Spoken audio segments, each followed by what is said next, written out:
नमः हरे हराये नमः।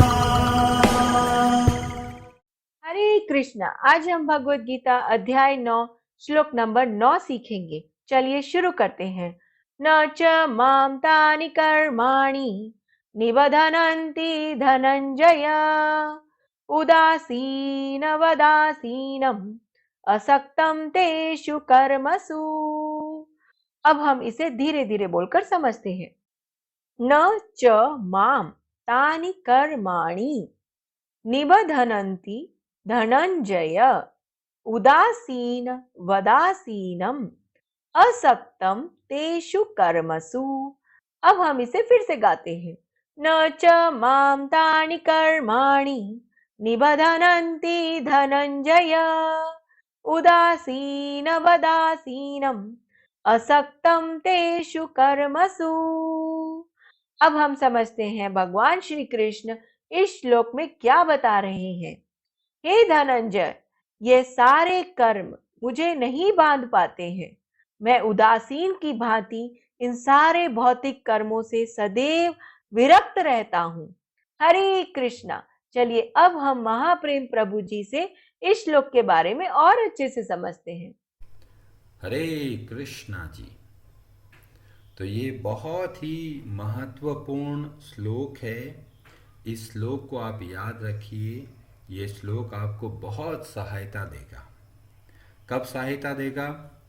जब आपके मन में बहुत तरह के प्रश्न आते हैं कि मेरे साथ ही ऐसा क्यों हुआ, इतना बड़ा संसार है पर मेरे साथ ही ये क्यों दुख हुआ, मेरे साथ ही ये क्यों तकलीफ आई, मेरे को ही इतना बड़ा दुख क्यों दिया भगवान ने।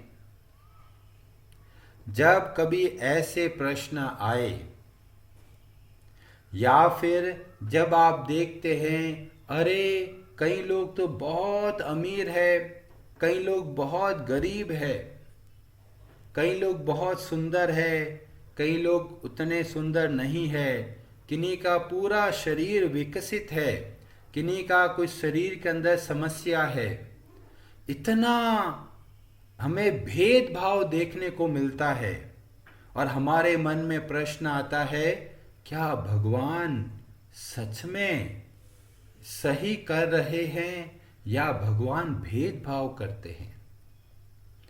जब भी इस तरह के प्रश्न आए या फिर कभी प्रश्न आता है अरे भगवान हमको इतना दुख क्यों दे रहे हैं,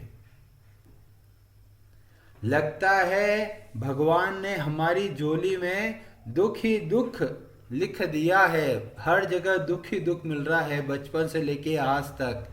अगर किसी के मन में ऐसा कोई प्रश्न आता है तो भगवान बहुत सुंदर इस श्लोक के माध्यम से बहुत महत्वपूर्ण सिद्धांत हमको बता रहे हैं। या फिर कई अज्ञानी लोग ऐसा बोलते हैं अरे कृष्ण करे तो रास लीला और हम करे तो कैरेक्टर ढीला। जो इस तरह से भगवान श्री कृष्ण के कार्यों को के अंदर दोष देखते हैं, भगवान के कार्यकलापों में भी त्रुटि देखते हैं, तो उन सब के लिए यह श्लोक बहुत महत्वपूर्ण है। इस श्लोक के द्वारा भगवान श्री कृष्ण बता रहे हैं कि भगवान श्री कृष्ण भले ही बहुत सारे कार्यों में व्यस्त रहते हैं, जैसे कि पहले के 5 श्लोकों में बताया कि सृष्टि का पालन, सृष्टि का सृजन और सृष्टि का विनाश, ये सारे कार्य करते हुए भी भगवान श्री कृष्ण को ये कर्म नहीं बांधते। और अगर हम थोड़ा भी कार्य करते हैं तो हमें या तो पुण्य मिलता है या हमको पाप मिलता है। पर भगवान इतने सारे कार्य करते हैं पर फिर भी उनको न पाप कर्म का परिणाम मिलता है न पुण्य कर्म का परिणाम मिलता है। क्यों? ऐसी क्या विशेषता है भगवान के कार्यों में और हमारे कार्यों में? तो भगवान ने बोला कि जो मैं कार्य करता हूँ, कैसा करता हूँ? उदासीन और आसक्त। आसक्त का मतलब होता है आसक्ति रहित। सक्त का मतलब चिपकना, सक्त को बोलते हैं आसक्त। जब अ लगा दिया जाता है तो बन जाता है आसक्ति रहित। कई बार गलती से लोग असक्त को आसक्त बोल देते हैं और बिल्कुल जो अर्थ है वो बदल जाता है। तो जब हमें पढ़ना है तो असक्त मतलब आसक्ति से रहित। तो भगवान सारे कार्य करते हैं बिना किसी हानि या लाभ के, मान या अपमान के। तो इस तरह से जब भगवान कार्य करते हैं तो भगवान ने बोला कि वो सारे कर्म मुझको नहीं बांधते। ये बहुत बड़ा रहस्य है किस तरह से हमें भी संसार में कार्य करना है। कि भगवान जब बताते हैं कि उनके कार्य में किसी तरह की आसक्ति नहीं होती और उदासीन की तरह जब वो कार्य करते हैं तो उनको किसी भी प्रकार का कर्म नहीं बांध पाते। तब कहीं बोलेंगे, अरे उदासीन का मतलब क्या हुआ, कुछ समझ में नहीं आ रहा। इसका बहुत सरल मतलब है। सरल मतलब कैसे है कि जैसे कोई व्यापारी है, उसको कुछ लाभ मिल गया, सपोज जो सामान खरीदा उसको वापस बेचा कई गुना ज़्यादा, तो बहुत लाभ मिला। जब बहुत लाभ मिला तो बहुत प्रसन्नता होती है, बहुत मज़ा आता है, मन खुश रहता है, आ हा हा बहुत पैसों की तो बरसात हो रही है। और जब घाटे पे घाटा हो रहा है, एक के बाद एक जितना पैसा लगाया उससे कई गुना तो वेस्ट हो गया, तो क्या होता है, इरिटेशन होती है, चिड़चिड़ापन आने लगता है, घर में गुस्सा करने लग जाते हैं। क्यों? क्योंकि नुकसान हो रहा है। तो इसको बोलते हैं आसक्त। मतलब परिणाम की वजह से जब हम अपने आप को सुख या दुख महसूस करते हैं तो हम बोलते हैं कर्मों के फलों में बंध जाना। अच्छा फल मिला तो बहुत प्रसन्नता हुई और परिणाम अपने इच्छा के अनुसार नहीं मिला तो बहुत दुख का अनुभव होता है। तो ऐसे जब हम कार्य करते हैं तो हम इस संसार में बंध जाते हैं। तो कहीं बोलेंगे, अरे ये तो बहुत स्वाभाविक है, अच्छा कार्य किया, हमें अच्छा परिणाम मिला तो प्रसन्नता मिलेगी। स्टूडेंट है, पढ़ाई करता है बहुत अच्छे तरीके से और परिणाम अच्छा आया तो बहुत खुश होते हैं, और अगर परिणाम अच्छा नहीं आया तो दुख होता है, ये तो बहुत सामान्य है। तो भगवान बोलते हैं, हाँ ये सामान्य तरीके से लोग जीते हैं, पर हमको ऐसे नहीं जीना है। क्यों? हमको इस तरीके से जीना है कि कर्मों के फलों में हमारी आसक्ति नहीं हो। अब कई लोग बोलेंगे, अरे ये तो संभव ही नहीं है, जब हमको लाभ मिलेगा तो हमें प्रसन्नता होगी होगी, और जब हमको घाटा होगा तो हमको दुख होगा। तो भगवान बताते हैं कि बहुत सरल तरीके से आप एक और उदाहरण देखिए। जैसे बैंक में कोई कर्मचारी होता है, उसको हर रोज लाखों रुपया जमा होता है और वो गिनता है, तो क्या बहुत खुश होता है जब बहुत सारा पैसा जमा हो जाता है? नहीं। क्यों नहीं होता? क्योंकि वो समझता है कि ये मेरी संपत्ति नहीं है, ये संपत्ति जो है ये उस व्यक्ति की ही है, वो हमको जमा करवा रहा है थोड़े समय के लिए। और जब बहुत सारा रुपया बैंक से निकाला जाता है तो कर्मचारी क्या दुखी होता है? नहीं, वो ये समझता है ये संपत्ति मेरी है ही नहीं, तो इसीलिए उसको न कभी लाभ की वजह से खुशी होता है, और जब बहुत सारा पैसा चला जाता है तो न कभी वो दुखी होता है। तो हमको भी इस तरह से कार्य करना है। इतना सरल कार्य करने से ही हम इस संसार के बंधनों से मुक्त हो सकते हैं। और इसी को भगवान श्री कृष्ण ने बताया 13वें अध्याय में कि जब हम प्रकृति में स्थित होते हैं, जब ये सब शरीर को अपना मानते हैं, ये धन संपत्ति को अपना मानते हैं, परिवार को अपना मानते हैं, तब हम इस संसार के बंधनों में फंस जाते हैं। 13वें अध्याय के 22वें श्लोक में भगवान श्री कृष्ण बोलते हैं, पुरुषः प्रकृतिस्थो। जब जीव प्रकृति में स्थित होता है, ही भुंक्ते प्रकृति जान गुणान, और प्रकृति के गुणों का भोग करना चाहता है, तो वह क्या है? कारणम, वह कारण है। गुण संगोस्य सद असद योनि जन्मसु। जब वह प्रकृति में स्थित होता है, वस्तुओं को अपना मानता है, लोगों को अपना मान लेता है, और इस वजह से वह सुख या दुख का अनुभव करता है और इस संसार में बंध जाता है।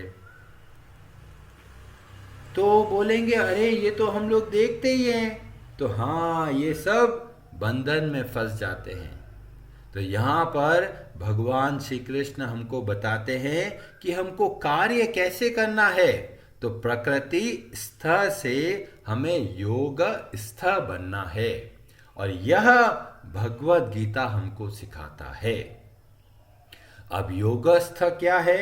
दूसरे अध्याय में भगवान श्री कृष्ण ने बोला था, योगस्थ कुरु कर्माणि संगम त्यक्त्वा धनंजय सिद्धये असिद्धयो समो भूत्वा समत्वम योग उच्यते।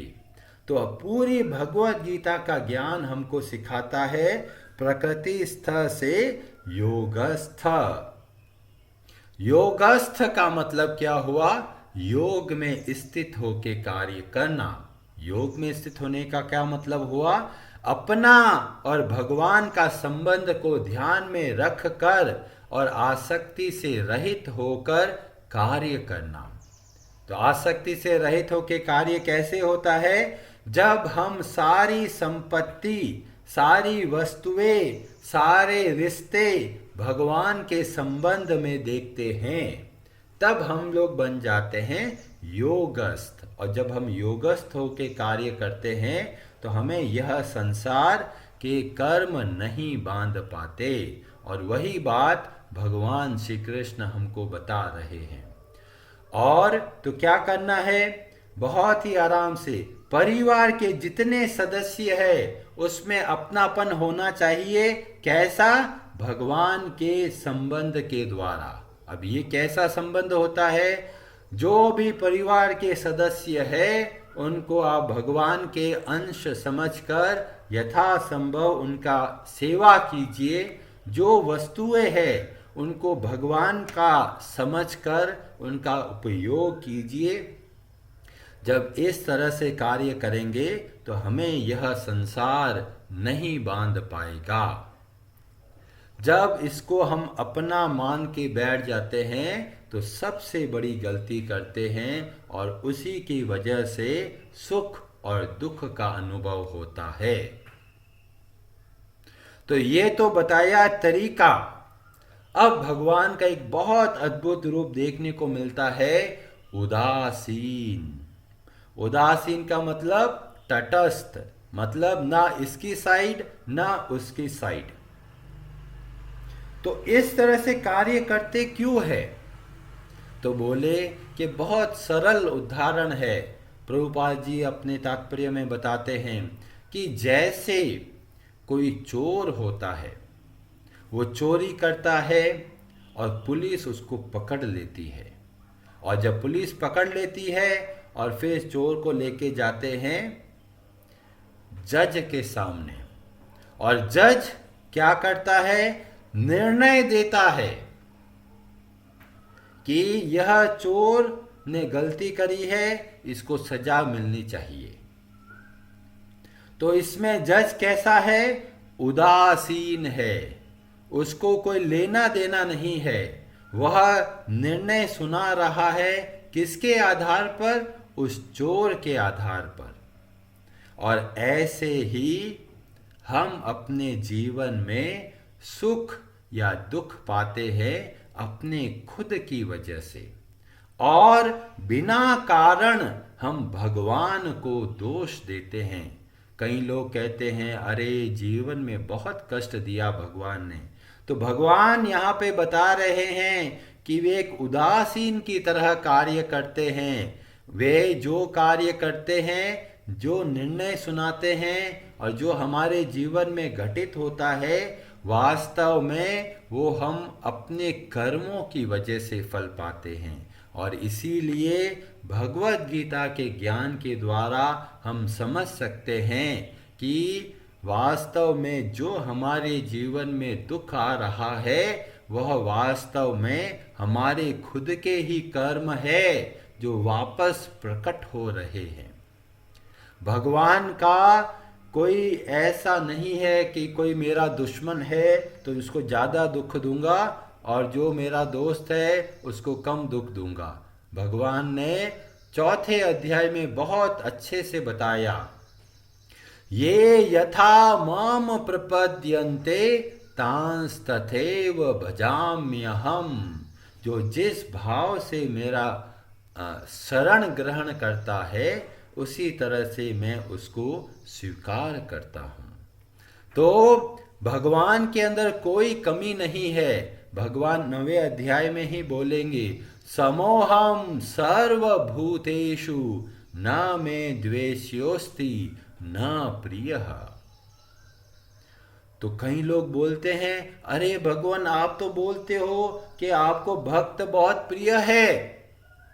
तो बोला, ये भजन्ति तू माम, जो मेरे को जिस भाव से भजन करता है मैं भी उसको उसी तरह से स्वीकार करता हूँ। तो भगवान बोलते हैं मैं सबके लिए हूँ, पर जो मुझको प्रेम पूर्वक सेवा करता है मैं उसको उसी तरह से स्वीकार करता हूँ। तो क्या जो भगवान की भक्ति नहीं करते आप उनको नरक में भेज देते हैं? नहीं, वे अपने ही सुख या दुख की वजह से, अपने कर्मों की वजह से फल पाते हैं। और इसके बाद में आप देखेंगे अरे भगवान उदासीन है तो खत्म हो गया किस्सा, क्यों हम इतनी मेहनत करना, हम अपना कर्म करेंगे फल पाएंगे, क्यों भगवान की सेवा करें। तो यहाँ पर और गहराई से जब जाते हैं तो हमें पता चलता है भले ही भगवान उदासीन जैसे दिखते हैं पर उदासीन नहीं है। इसीलिए यहां पर भगवान श्री कृष्ण ने एक बहुत महत्वपूर्ण शब्द का प्रयोग किया, उदासीन वत, उदासीन की तरह। उदासीन नहीं है।